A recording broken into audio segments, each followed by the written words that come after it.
Funerals bring out two kinds of people. Those who come to grieve and those who come to collect. That morning, as the church bells tolled and mourners filed past my grandparents' casket, I watched both kinds walk through the doors. Some faces were streaked with tears, holding tissues, whispering prayers.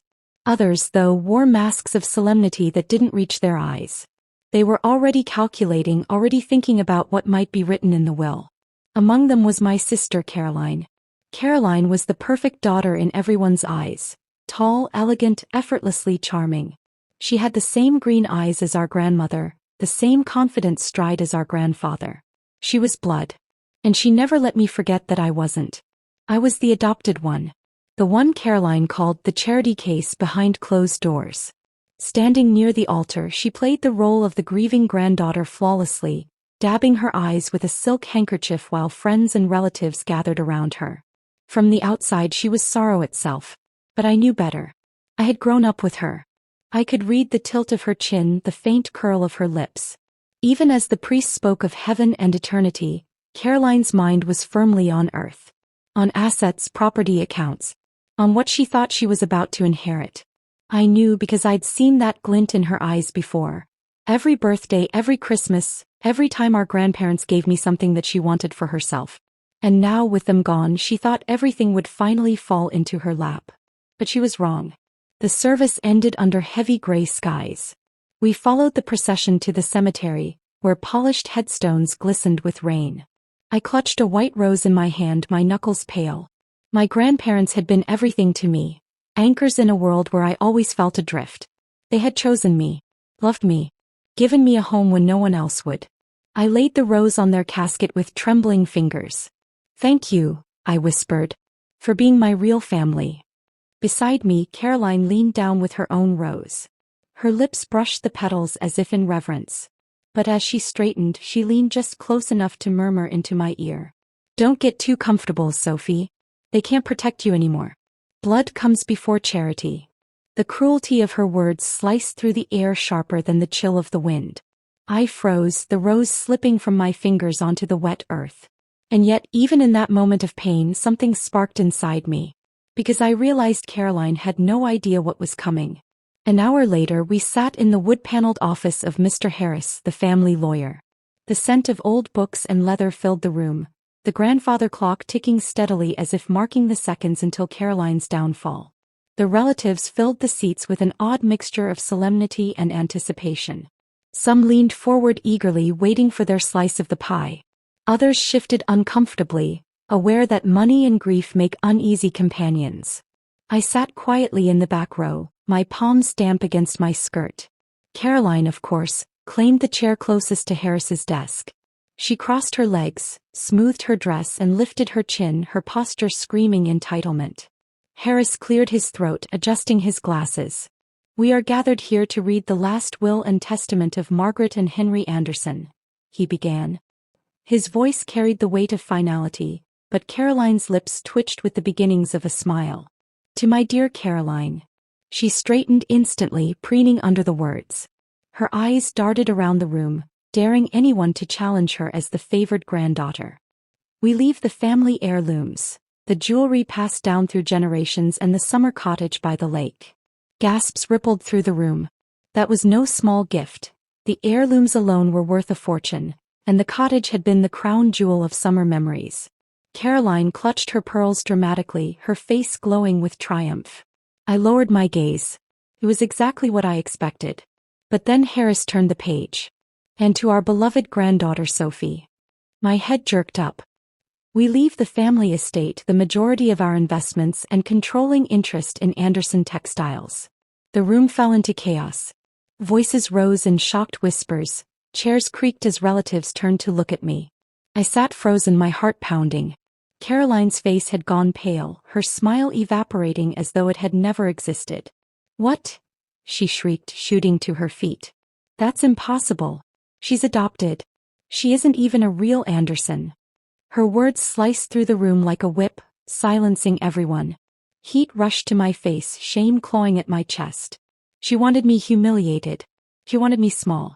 But instead I lifted my chin. My grandparents had chosen me. Their love was written in every line of that will. And no matter how loudly Caroline screamed, she couldn't erase that truth.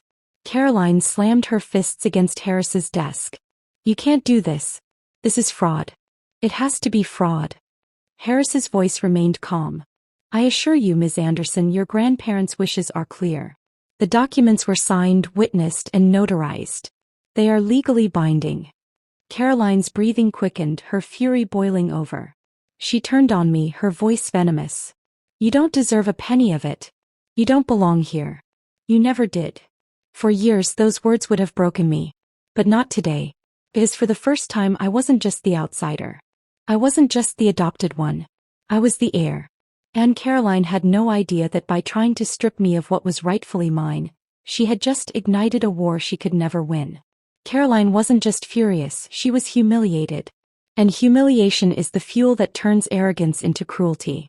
By the time we left the lawyer's office, her mask of grief had slipped entirely. Outside, under the gray sky, she spun on me in the parking lot. "You think this is over?" she hissed, her voice trembling with rage. "You think a piece of paper changes what you are? You're nothing but a stranger who lucked into our family. You'll never be one of us. And I'll make sure no court, no relative, no one ever lets you keep what isn't yours." She didn't even wait for a response. She stormed to her car, slammed the door and sped away, leaving skid marks on the wet pavement. I stood there in silence, clutching my coat tighter. The words stung. Of course they did. But more than that, they lit a fire inside me. Because if Caroline thought she could erase me, she was about to learn just how permanent I could be. That night the phone calls began. First came Aunt Lydia. "Sophie, dear," she said in her syrupy voice, "Caroline tells me there's been some confusion. I think perhaps you misheard the will." I almost laughed. "Misheard?" Aunt Lydia, the lawyer, read it word for word. "The documents are signed. There's no confusion." Her voice hardened. "Caroline says you've always misunderstood your place. You must realize family estates should stay with family." The word family twisted like a knife. I hung up before she could say more. The second call came from Uncle George. Then Cousin Rebecca. Each with the same message, the same script. Caroline was the rightful heir, I was a mistake, and if I had any decency I'd step aside. By midnight I understood. Caroline wasn't just angry. She was campaigning. Rallying the family against me. Poisoning them with the same venom she had whispered all my life. And it was working. The following day Caroline filed a petition in probate court. She claimed the will was invalid. That our grandparents had been coerced into signing it. That their mental faculties were in question. In plain words, she was accusing me of manipulating them. When I read the papers, my stomach turned. Caroline wasn't just trying to take my inheritance. She was trying to stain my grandparents' memory, to drag their names through the mud just so she could have more money. It wasn't grief. It wasn't justice. It was greed, pure and unfiltered. And if she wanted war, I was ready to fight. The weeks that followed were chaos. Relatives chose sides. Some avoided me completely, too afraid to anger Caroline. Others called in secret, whispering encouragement but refusing to say anything publicly. At the grocery store I caught whispers behind my back. At church I felt eyes linger on me longer than before. Caroline had made me the villain. And she wore the mask of the wrong daughter so perfectly that many believed her. But what she didn't know was that I had something she didn't. The truth. One night, as I sat in my apartment surrounded by legal papers, I pulled out the old wooden box my grandmother had left me. Inside were photographs, letters, little keepsakes she had collected over the years. And tucked in the bottom, folded carefully in an envelope, was a letter addressed to me. My breath caught as I unfolded the paper, her handwriting curling across the page. "My dearest Sophie, if you are reading this, then we are gone. I want you to know that choosing you was the best decision of our lives. You were not born into this family, but you were chosen for it. And in our eyes, that makes you more Anderson than anyone else. The estate, the business, the inheritance, we leave it to you not because of obligation but because of trust. We know you will protect it, nurture it, and use it well. Others may see only blood. We see your heart. Never forget that. Love, Grandma and Grandpa." Tears blurred the words, but in my chest strength bloomed. This was more than money. This was legacy. Proof that their love for me had been deliberate, powerful, unshakable. And if Caroline wanted to fight, I would fight with their words in my hand. The next hearing came quickly. The courtroom was small, wood-paneled, the kind of place where families tear themselves apart. Caroline sat at the front with her lawyer, dressed in black again like grief was still clinging to her. She glanced back at me and smirked. I took my seat quietly, clutching my grandmother's letter in my purse. Caroline's lawyer stood and spoke of coercion, manipulation, and fraud. He painted me as a desperate outsider, a schemer who had wormed my way into the Anderson legacy. Each word was poison. When he finished, Caroline dabbed her eyes with her silk handkerchief, playing the victim flawlessly. Then my lawyer rose. Calm, steady. He presented the will, the signatures, the witnesses. He dismantled every one of their claims with fact after fact. And finally he handed the judge the letter. The courtroom went silent as the judge read it. Silent except for the sound of Caroline's breathing, sharp and ragged. The judge looked up. This letter makes the Andersons' wishes abundantly clear. Unless new evidence is presented, there will stand. I exhaled for what felt like the first time in weeks. Caroline's face twisted, fury flashing through her mask of sorrow. But for once she had no words. That night I stood by my window, city lights glowing outside, the letter spread across my desk. For years, Caroline had made me feel like an outsider. For years she had chipped away at my worth with her words. But my grandparents had written the truth in ink. I belonged. And now I had more than their love. I had their power. The court hearing had silenced Caroline, but it hadn't stopped her. If anything, losing the first round only made her more dangerous. She wasn't the type to retreat, she was the type to double down, to scheme harder, to claw at anything until she had her way. And I could feel it. Every time my phone buzzed with another whispered rumor, every time relatives turned their eyes away in church, every time Caroline's shadow followed me through town.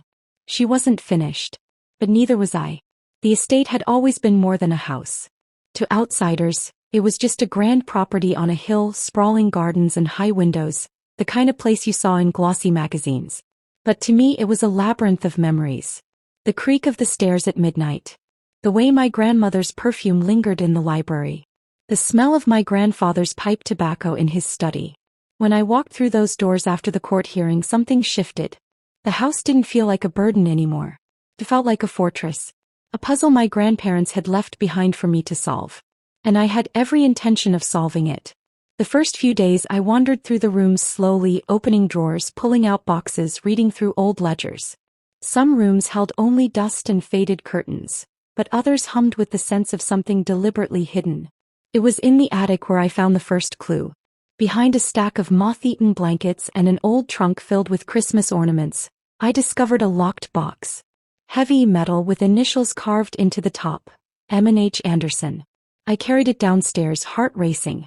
It took me 2 hours and a bent hairpin to crack the lock. Inside were journals.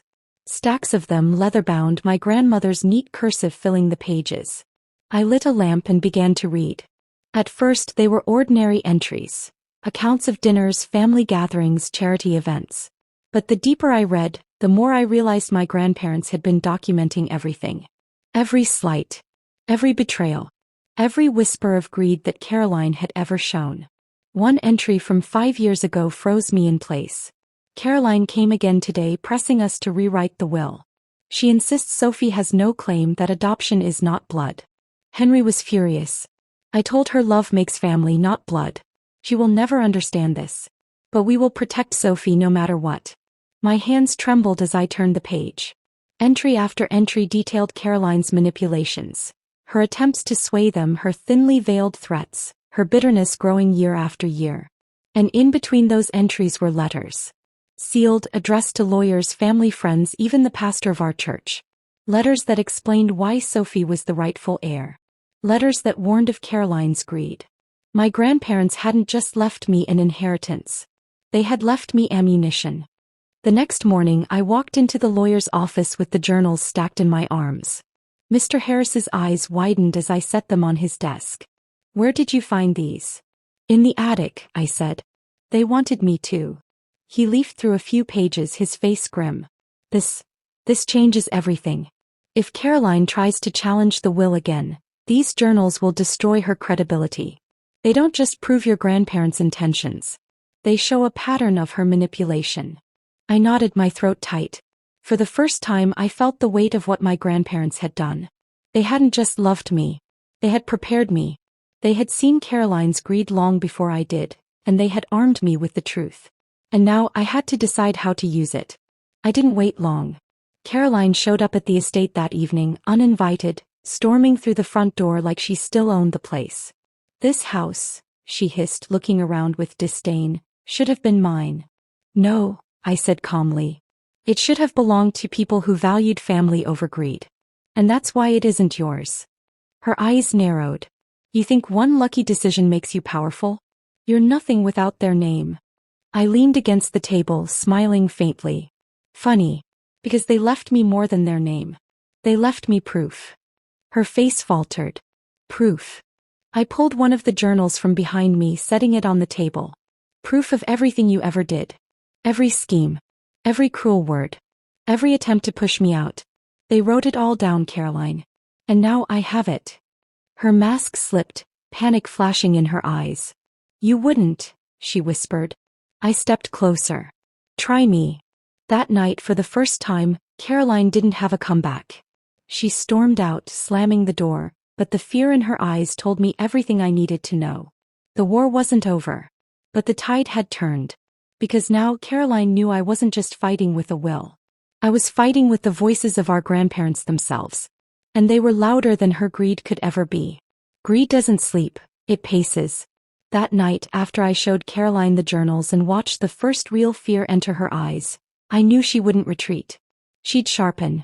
And people like my sister don't come back with apologies. They come back with teeth. If you've ever dealt with a relative who'd rather burn down the house than lose a room, stick with me. Like, subscribe, and tell us where you're watching from, because this chapter is where the games get cruel. 2 mornings later, I woke to the discreet buzz of my phone on the nightstand. "Mr. Harris." "Don't panic," he said, which is exactly what people say when they want you to panic. A request came in to view the estate's records. A courtesy audit, from an accountant Caroline retained. "They're asking for original documents." "The originals stay with you," I said. "Send copies."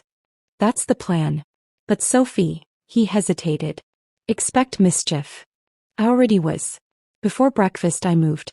I photographed every page of the journals. Front, back, margins, scuffs. I scanned them too, uploaded the files to 3 separate cloud drives, then stashed high-res copies on 2 USBs. One in my pocket, one taped under the drawer of my grandmother's sewing table. I slid the originals into archival sleeves and locked them in the old gun safe in Granddad's study, the combination ritually fixed in my head since I was 11. Then I wired the study with a simple camera tucked high in the crown molding. If Caroline came hunting, I wanted the house to remember. By noon, the groundskeeper, Mr. Lyle, stopped by with his usual bundle of mail and a thermos of coffee that could strip paint. "Your sister was sniffing round the service gate last night," he said, eyes apologetic. "Didn't see me in the shrubs. She left when my dog barked." I tipped him and added one more task to my list. Caroline wasn't the only one who could set traps. She made her first public move that afternoon, gliding into the church charity luncheon as if she hadn't tried to annihilate me in probate court. Pearls, perfume that practiced widows-in-training smile. By dessert, she was whispering at the donors' table. I didn't attend. I didn't need to. The text started before the coffee cooled. "Heard you pressured your grandparents? Caroline says you took the journals after the funeral. How convenient. If you're innocent, why so many lawyers?" I didn't reply. You don't sweat smoke with your hands. You open windows.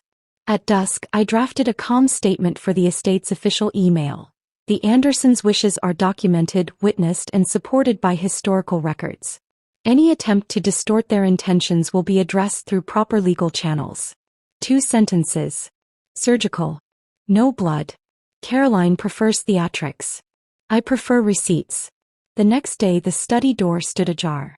I never leave it that way. My spine went cold before my hand found the knob. Inside, the safe looked undisturbed. Everything else did not. A chair nudged an inch left, a blotter crooked, a drawer half a finger wider than I'd left it. Tiny, telltale shifts, like a smile that doesn't reach the eyes. I replayed the morning in my mind, then climbed onto the old library ladder and checked the molding. The camera's red pinprick winked at me. Still recording. I waited until midnight to watch the footage. Not because I had to, because I wanted the patience to taste like power. At 9:43 p.m. the study door eased open on screen. Caroline slipped in wearing soft-soled shoes and a cardigan the same shade as the wallpaper. Camouflage if you didn't know her. She moved confidently, like someone who'd rehearsed the room in her head. She tried the safe, failed, then circled the desk. She examined the journals on the lower shelf, the decoys, and slid one into her bag. I'd made the decoys good. Same leather, same weight, the first lines of real entries copied in my grandmother's looping hand by a calligrapher friend. Past page 5 they told a different story. One I'd written myself, full of traps. Caroline pocketed the bait and ghosted out. I closed the laptop and smiled into the dark. Her reveal came 48 hours later at a family supper. Aunt Lydia convened to lower the temperature. A roast, 6 candles, white napkins folded into swans. The kind of evening where people pretend not to be at war. Caroline waited until plates were cleared. She stood delicately, fingertips grazing her glass, and let the room hush around her. I've struggled to understand Sophie's behavior, she said, voice tremulous. But last night God provided clarity. She reached into her tote and produced the decoy journal, holding it like a relic. I found this in the estate, tucked where she didn't expect me to look. I wish I didn't have to read this, but truth matters. She flipped to the page I hoped she would. In Sophie's own hand, I have to convince them I'm their only option. If Caroline thinks I'm a threat, she'll slip. She always does. Gasps. Aunt Lydia clutched her pearls. Uncle George's eyebrows jackknifed. A cousin's fork tinked against the plate. I didn't defend myself. Yet. Caroline floated on the tide she'd made. She planned this. She manipulated them. That's not family. That's fraud. Hey, I asked gently when the murmurs swelled. She tilted her chin. Victory was sweet on her tongue. I took the decoy, turned it toward the candles, and breathed out slowly. Grandma loved puzzles, I said. She taught me invisible ink when I was 10. I uncapped a small vial of developer and a cotton swab from my pocket. Magic labeled, archival care on the bottle. A few strokes across the margin and pale letters bloomed, violet lifting out of cream. Caroline steals this good. Now we know where she stands. Aunt Lydia leaned forward so hard her swan collapsed. I slid the journal onto the table runner and laid a printed photo beside it. A crisp image of the real page from the real journal, time-stamped, metadata still attached. Then another. Caroline entering the study on the night in question, courtesy of the crown molding. I thought you might try this, I said quietly. So I prepared. Silence, then a different kind of murmur. Uneasy hedging, the sound of a room deciding to scoot their chairs away from the wrong person. Caroline didn't crumble. Not yet. She laughed, brittle and bright. Wow. The theatrics. You forged that note. Of course you did. You've always been a liar. Then let's let someone else decide, I said, tapping the printouts. Chain of custody. Handwriting experts. Security footage. Mr. Harris has already logged the originals. I paused, let softness cool my words. Or we could stop here. We could stop hurting the people who loved us both. For a breath, something flickered in her. The little girl who used to braid my hair too tight because she didn't know how to be tender without controlling. Then her jaw set. You don't get to lecture me about love, she hissed. You stole mine. She grabbed her bag and fled. Aunt Lydia fluttered apologies no one believed. People left with their coats half on. I stayed at the table and rebuilt the swans. Caroline went loud after that. Posts that didn't name me but painted a silhouette I fit too perfectly. When outsiders pretend to be heirs. Guard your legacy or it will be stolen. Photos of her at the lake cottage with captions like, real memories can't be written into a will. The comments bloomed. Hearts from her friends, knives from strangers, and the lingering question mark of the undecided.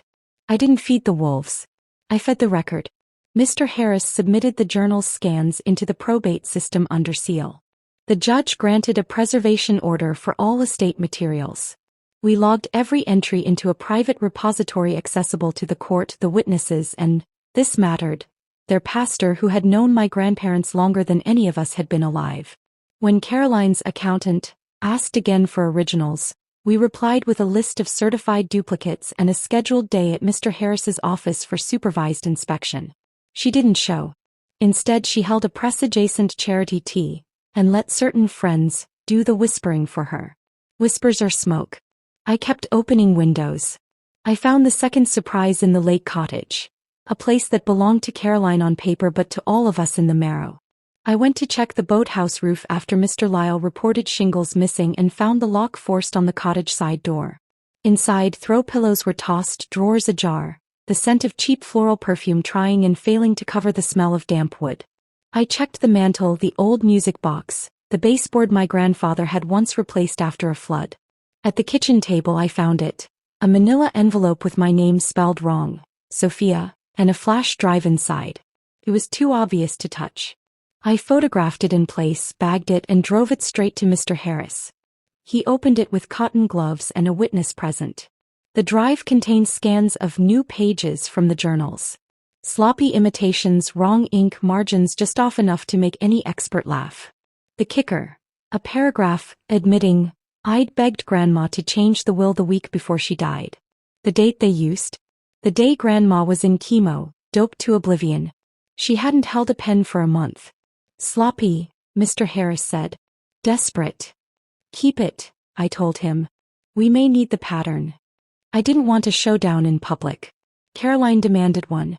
She orchestrated a spectacle at the Heritage Society Gala. A place our grandparents had funded quietly for years without expecting their names in stone. She knew the board. She knew the donors. She knew how to spin a room with a chandelier. I wore black silk and my grandmother's plain locket. No diamonds, just a photograph inside that made my throat ache. I stood where the light could find me but not blind me. When Caroline swept in, the temperature dropped by a degree and the volume rose by half. She made her circle, then clinked her glass. I wasn't planning to speak, she lied, but family matters should never be whispered. She let the word family linger. It breaks my heart to see a legacy twisted. To watch someone pretend. I loved Margaret and Henry from the day I was born. I am their blood. And I will fight for what is rightfully ours. Eyes slid toward me. A few sympathetic. A few hunting. I didn't flinch. I stepped onto the small stage when the host, poor man, offered me the microphone and I didn't raise my voice. I lowered it. My grandparents believe that family is a promise kept, I said. When they adopted me they kept it every day. They wrote down their wishes in a will. They wrote down their thoughts in journals. They gave those journals to time and time gave them to me. I held up nothing. No props. No paper. The truth didn't need costumes. There are people who think blood is the only proof, I continued, letting my eyes find Caroline's. But blood is easy. Love is deliberate. Love signs documents. Love writes letters. Love teaches a little girl invisible ink just in case she needs it later. A few soft laughs. A good kind. A few glances toward the heritage director, who knew our grandparents' donations had paid for half those sponsors' names on the wall. I ended simply, we don't honor the dead by fighting for their things. We honor them by keeping their promises. Then I handed the mic back and stepped away. Caroline's smile trembled. She couldn't scream without looking small, and she couldn't be small here. Not in a room she'd curated. She left early. The board chair squeezed my hand and said, they were proud of you, you know. My eyes stung for the first time that week. The message from the pastor arrived the next morning. Come by the rectory when you can. There's something you should see. He was waiting with tea and a box older than both of us. Inside, a letter in my grandfather's strong hand addressed to whom it may concern in the unfortunate event of family discord. It was short. If there is fighting, know this, we were not confused. We were not pressured. We were not naive. We loved both of our girls. We chose Sophie because she will carry our values. Caroline will one day understand, or she will not. But our decision stands. Please help them be kind. If kindness fails, help the truth. We scanned it. We logged it. We sent a copy to Mr. Harris and with an ache that felt like growing pains to Caroline's counsel. 10 minutes later my phone lit with her name. I let it ring out. Then again. Then again. The fourth time I answered. What do you want, Caroline? I asked. Silence hummed hot. Then, you think you've won? No, I said. I think our grandparents did. She hung up. I didn't relax. Not yet. People in free fall grab at anything. Old grudges, forged pages, heritage galas. They don't check the drop until the ground hits. So I kept moving. I asked Mr. Lyle to change the gate codes and add a keypad to the cottage. I met with the factory foreman at Anderson Textiles and asked him what the workers needed that they'd never been given. He blinked, then told me. We took notes. I called the scholarship administrator and doubled the funding for apprenticeships my grandparents had adored. If Caroline tried to claim the legacy, I would be busy living it. By week's end, Mr. Harris called with a tone I'd learned to recognize. Careful optimism. Her counsel wants to talk settlement, he said. The journals rattled them. The pastor's letter rattled them more. And Caroline? She's not ready to stop, he admitted. But her team is. They don't like bleeding fees on a losing story. I looked out at the garden where my grandmother once taught me the names of flowers because names are a way to keep things alive. The hydrangeas needed deadheading. The boxwoods wanted shaping. The life I was defending still required tending. Tell them we'll meet, I said. But not to sell what isn't for sale. He laughed softly. Spoken like Margaret. I wished she could hear that. I wish I could tell you that was the end, that Caroline saw the cliff and chose a path back to the field. But people built like my sister don't bow. They break or they burn. And the thing about invisible ink is this. Once you show it, the whole page changes. You can't go back to pretending it was blank. Caroline wasn't done. I could feel it like thunder far off, pressure building, air changing. She had one more play. The kind that leaves marks. I locked the study, checked the crown molding, and set the journals back in their sleeves. All right, I whispered to the empty room that carried my grandparents' breath. One more then.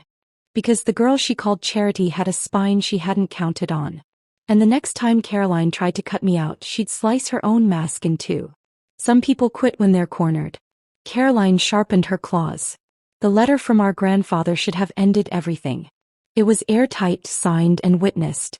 Any reasonable person would have bowed out. But Caroline wasn't reasonable, she was proud. And pride is the most expensive addiction of all. 2 weeks later, a summons arrived. She was dragging me back to court. Her claim this time wasn't about fraud. It was uglier. She accused me of forging the journals. According to her, I'd faked our grandparents' handwriting, planted notes, even manipulated the pastor into vouching for me. When I read the documents, my hands shook. Not from fear, from anger. Caroline wasn't just insulting me anymore. She was insulting the people who raised us. If this was the hill she wanted to die on, then fine. I'd bring the shovels. The courtroom smelled of dust and old wood.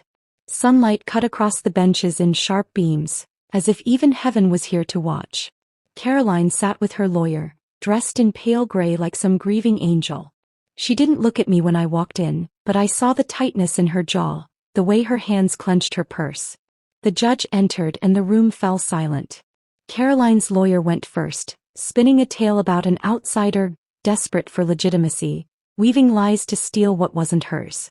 He waved the decoy journal like it was the smoking gun, pointing to the invisible ink note as proof of forgery. For a moment, I thought I saw a flicker of doubt on the judge's face. My stomach knotted. Then my lawyer stood. He didn't speak long. He didn't need to. Your Honor, the Andersons left more than wills and journals. They left witnesses. They left handwriting samples spanning 50 years.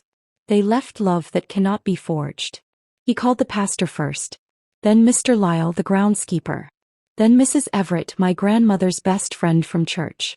Each one testified that my grandparents spoke often of their decision, that they intended for me, adopted or not, to inherit the estate. Finally, he handed the judge a set of forensic reports. The handwriting experts had compared every journal entry to known letters and notes. The conclusion was irrefutable, authentic. Every line. When my lawyer rested his case, I thought it was over. But then the judge looked at me. Would you like to say anything, Sophie?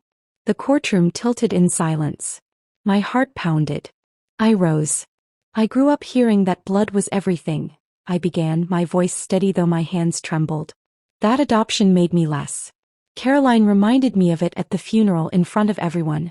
But my grandparents didn't see me as less. They chose me. They trusted me. They wrote it down in their will, in their journals, in their letters. And love doesn't need defending, but today I will defend it anyway. I paused, meeting the judge's eyes. Caroline isn't fighting for family. She's fighting for money. I'm fighting to honor the two people who raised us both. That's the difference. The room held its breath. The judge leaned back, his face unreadable. "Thank you, Ms. Anderson." The decision came a week later. The will stood. The journals stood. The estate was mine. Caroline's petition was denied with prejudice, meaning she couldn't file again. Her reputation, once polished, was now stained with whispers of greed and fraud. Relatives who once whispered against me now crossed the street to avoid her. She had tried to strip me of my inheritance, my family, my identity. Instead, she stripped herself of her dignity. And in the end, the sister who had mocked me for being adopted was the one cut out for good. That night, I walked through the estate gardens under the stars. The hydrangeas my grandmother loved were in bloom, their colors glowing pale in the moonlight. I touched the petals and smiled. "Don't worry," I whispered. "I'll protect this. Always. Because adoption doesn't make you less family. Love does." And my revenge wasn't just winning in court. It was living in the home they trusted me with. A home my sister would never walk through again. When the judge's gavel struck, it should have been the end. But endings are never that clean in families like mine. Caroline didn't walk out of the courthouse in silence. She stormed, heels cracking against marble, muttering about appeals and connections and blood rights. But even as she spat those words, I knew she was broken. Because money can buy lawyers, smear campaigns, even a few false friends. But it can't rewrite the truth when it's carved in ink, in signatures, in the voices of people who loved me more than she ever understood. Caroline had lost. And worse than losing wealth, she had lost the mask she wore so carefully. The city no longer saw her as the polished golden child. They saw her for what she was: greedy, manipulative, reckless. And while her name sank, mine began to rise. The estate was officially mine within weeks. Not just the grand house with its sweeping gardens, but the accounts, the investments, the controlling shares in Anderson Textiles. It felt surreal at first. I wasn't used to being the one. For so long I had been the shadow, the afterthought, the adopted girl who never quite belonged. Now workers looked to me for decisions. Bankers sent me reports. Lawyers asked for my approval. And I made a vow: I would not repeat my sister's mistakes. While Caroline clung to appearances, I focused on substance. I toured the textile factory, speaking to employees on the floor instead of executives in corner offices. I met with scholarship recipients my grandparents had quietly sponsored. I sat with Mr. Lyle, the groundskeeper, and asked him what the gardens truly needed. For the first time in decades, the Anderson name began to stand for something more than wealth. It stood for care, for love, for inclusion. And every headline that praised Sophie Anderson's leadership was another nail in the coffin of Caroline's narrative. But victory didn't mean peace. One evening, as twilight bled into the gardens, I found Caroline waiting at the gates. She looked smaller than I remembered, thinner, her once perfect hair dull, her eyes ringed with exhaustion. "Sophie," she said, her voice hoarse. I kept my hand on the iron bars. "What do you want, Caroline?" She swallowed hard. "Just to talk." Part of me wanted to slam the gate, to tell her she'd had her chance at family and she'd burned it. But another part of me, the part my grandparents had nurtured, made me pause. "5 minutes," I said. We sat on the stone bench by the fountain. For the first time, she didn't posture. She didn't smirk. She looked like a woman who had lost everything and finally realized why. "I thought," she began, her voice breaking. "I thought if I pushed hard enough I could take it all. That blood made me stronger. But it just made me cruel." Tears slipped down her cheeks. I didn't move closer. I didn't comfort her. But I listened. "You won," she whispered. "And I don't even hate you for it anymore. I don't know who I am without the inheritance. Without the name." I rose, my voice steady. "Maybe that's what you need to figure out. Who you are without pretending to be more than me. Or less than me. Just you." She looked up at me, hope flickering faintly. "Could we ever be sisters again?" I hesitated. The silence stretched between us like a wound that would never quite heal. Finally, I shook my head. "Sisters protect each other, Caroline. You tried to destroy me. That's not something you can take back." Her shoulders slumped. She stood slowly, wiping her face, and walked away without another word. That was the last time I ever saw her at the estate. Months later, life had reshaped itself into something steady, something mine. I opened the estate gardens to the public once a week, just as my grandmother once dreamed of. Children ran through the hedges. Families picnicked on the lawns. I built a scholarship program in her name focusing on adopted children. Kids who, like me, once wondered if they would ever truly belong. Every time I handed a scholarship letter to a smiling teenager, I felt my grandparents' presence. Their voices. Their love. Their promise. And every time Caroline's name appeared in gossip columns, whispered stories of debts, failed ventures, people turning away from her, I didn't feel triumph. I felt closure. Because revenge isn't always about destruction. Sometimes it's about rebuilding. And I had rebuilt everything she tried to take away. One evening, standing on the balcony of the estate, I looked out over the glowing gardens and thought of my grandparents. Thank you, I whispered into the night. For choosing me. For trusting me. For giving me the strength to survive them. The wind carried the scent of hydrangeas, soft and sweet. And I knew in that moment that I wasn't just their granddaughter by paper. I was their granddaughter by choice. By love. By legacy. And no one could ever steal that.